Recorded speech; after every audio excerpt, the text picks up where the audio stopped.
বিষয়গুলো থেকে সতর্ক থাকতে হবে আর আল্লাহর কাছে বেশি বেশি চাইতে হবে।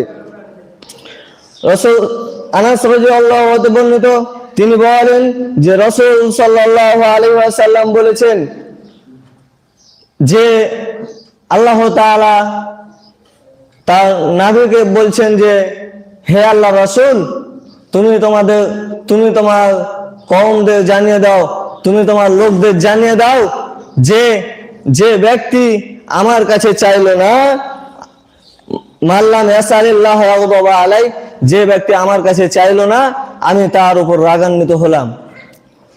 তাহলে আমাদেরকে ভাবা উচিত আল্লাহ তাআলা যে তার রাসূলের মাধ্যমে জানিয়ে দিচ্ছেন যে যে ব্যক্তিটা চাইলো না আমার কাছে, যে ব্যক্তিটা আমার কাছে দোয়া করলো না, আমি তার উপর রাগান্বিত হয়। যেখানে আল্লাহ তাআলা মানুষের উপর যদি রাগান্বিত হয় তাহলে কি মানুষ কি আর ভালো হয়ে থাকে?